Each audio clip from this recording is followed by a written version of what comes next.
話說10月去咗長沙玩，喺廣州搭高鐵上去，大概2個幾3個鐘，已經好多年冇搭過呢邊嘅高鐵。今次搭十分驚喜，冇諗過我張凳爛成咁樣，連入面塊面都見到。不過呢邊車廂地下比我想象中乾淨，只係比起喺其他地方搭嘅高鐵或者火車咧，人氣味比較大啲。佢哋成日都話呢邊嘅高鐵好犀利，因為最高時速超過300公里。我觀察呢邊啲人喺習慣行為同文化上比較隨和，冇咁拘謹。雖然好多人碌機睇片都會開到好大聲，但其實周圍嘅人都係咁樣，係好正常嘅一件事。坐得耐，企起身舒展下，傾下偈，好似我身後呢位姨咁樣。呢邊嘅治安都非常好，成程車至少見到3、4次呢啲執法人員巡邏。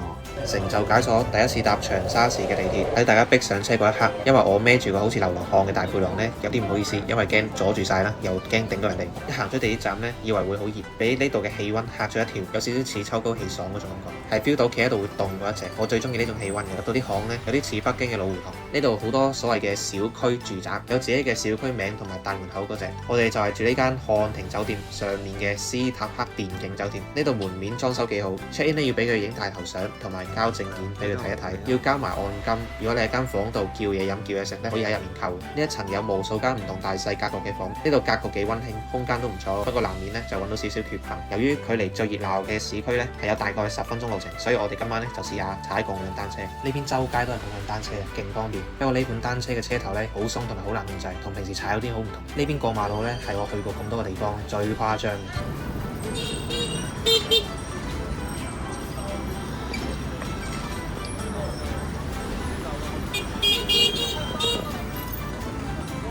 呢間喺大陸嗰啲網絡上面都好 hit 嘅，佢哋話咧嚟長沙一定要飲，因為得呢度先有喎。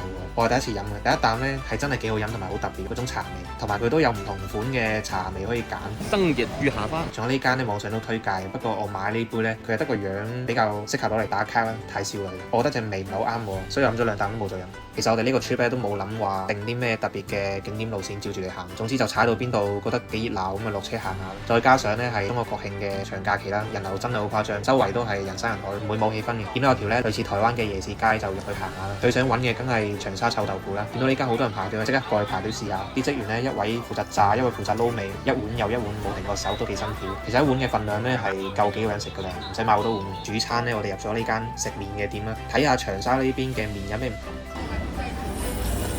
不過坦白講，鹵肉好好食，但係呢種麵呢，好似香港嗰種油麵、粗麵，個口感唔係我嘅首選。同埋我覺得呢邊嘅牛肉佢係乾身，同埋口感偏硬，所以我呢就冇食晒成碗麵，順便留翻個肚夜啲食宵夜啦。呢個門口位好似幾好景啊，不過其實因為入面呢滿晒人，冇位啊完全。咁啊，唯有一邊品嚐呢碗鹵肉牛肉麵，一邊細心咁欣賞長沙嘅繁榮。我哋今晚嘅行程呢，就諗住呢食完夜晚個餐呢，就翻房休息下先，夜啲再出嚟行過。而家係凌晨1點，出到嚟呢邊仍然都係燈光閃閃，人山人海。我自己咧就除咗東京，從來都未去過一個城市嘅夜媽媽都仲咁旺。而家熱鬧到咧，仲有人開賭檔同埋表演。不過有啲街咧個衞生情況令我有啲驚訝，可能因為人太多啦。咁大家嘅娛樂不外乎都係飲飲食食嘅，一路行一路食。到咗凌晨2點，揀咗呢間食宵夜。長沙最出名嘅就係小龍蝦啦，所以叫咗一碟試下。另外一碟咧係唔知田雞定係蛙啦，我都唔記得咗。食完嘅感受咧係咧俾人揾咗老襯，因為呢碟小龍蝦份量咧其實唔算多，又細隻肉又少，個價錢咧都係比好多店咧貴少少。食完宵夜遊下車河就翻酒店，見有精神就打下機先啦，梗係邊有咁早瞓咧？呢個咧就係住電競酒店嘅好處啦。一般去旅行除咗出街都冇咩好做，當你翻咗入房唔係對住部手機就係唯有開部電視撳下。喺呢度你可以打機又打機，睇片又睇片。可能你會諗去旅行打機咧，咁咪好嘥時間，仲要玩到咁夜，邊有得瞓啊？嚟到呢度先發現咧，長沙夜生活真係好爽，完全可以唔使跟住傳統旅遊嗰種行程同埋時間趕鴨仔咁樣，又要早起把握時間趕行程。因為啲鋪同埋條街周檔冇咩好做，焗住要翻酒店。呢度就算夜晚幾夜出門口都一樣咁有 vibe。凌晨3、4點，成個市區啲鋪都仲開住做生意，條街啲人咧可能仲多過日頭。所以我哋呢幾日好似嚟度假咁樣，瞓到自然醒。中午起身肚餓咧就叫外賣，啲外賣有時半個鐘都唔使咧，就直接放咗喺門口，你自己去拎得噶啦。咁酒店都可以喺店內嗌嘢食嘅，你叫親咩，機械人都送到我哋門口，基本上唔使出門口都可以解決一日3餐。下晝等天氣冇咁熱咧，就出門口玩，跟住又食癲，再去體驗呢度不夜城嘅夜生活。呢種度假同旅遊模式，我覺得係長沙最吸引我哋嘅一樣嘢。第一日下晝嘅行程本身係去骨子洲嗰度咧，起咗一個好巨型嘅毛澤東頭像，但由於國慶假期太多人去到咧，我怕俾人逼死，同埋大陸好多景點都要預早幾日去實名登記預約時間，我哋咧就決定去嗰度對面嘅海邊公園望下就算啦。反正企喺佢下巴仲難睇到佢嘅全貌，反而遠少少睇呢個景更加靚。我哋都係志在有去過，打個卡就即刻走。夜晚呢本身呢諗住去網上面推介嘅餐廳啦，點知去到呢，哇，門口坐滿晒人，多到嚇咗一跳。最後呢，我哋就去食呢邊好興嘅湘菜。我覺得湘菜呢同川菜好類近，呢啲嘅口味我都好中意食。我覺得佢啲辣椒對我嚟講係好食過啲牛肉，不過食啲就唔夠啦，成碟咁樣呢太多啦，牛肉都乾爭爭麻麻地。食完飯之後呢，行下街，行到攰呢，我哋就揾間 music bar 飲嘢聽下歌。唔好以為大陸嘅嘢呢全部都好平，呢度呢，一杯調酒閒地都要人仔70-80蚊起跳，個價其實同香港好多地方呢都唔係差得好遠嘅啫。雖然唔算好多客，氣氛都係麻麻地嘅，不過呢啲歌係幾好聽，同埋呢會請兩位姐姐呢跳下中國舞啊，喺你隔離轉轉下，俾你一種呢好似飲下嘢啊，都有個仙女下凡咁樣俾你睇啊，叫做有啲表演去睇下。所以我覺得呢喺呢邊買杯嘢飲下，坐喺度睇下 show，其實貴得嚟呢個 CP 值都好高嘅，其實都好抵，物有所值，係夜晚唔錯嘅消遣節目。凌晨1點半啦，我哋又繼續掃街，除咗食臭豆腐之外呢，呢邊最出名呢就係佢嘅糖油粑粑。凌晨3點喎，成條街嘅人呢依然都仲係咁精神。我哋呢就喺呢度呢揾共享電動車啊，遊下車河，繼續欣賞下呢個繁華都市嘅夜景。兜下兜下又翻返嚟今日下晝嘅海邊公園，發現呢其實凌晨去啲景點先係最正確嘅，一個人都冇，任你點影都冇人同你爭。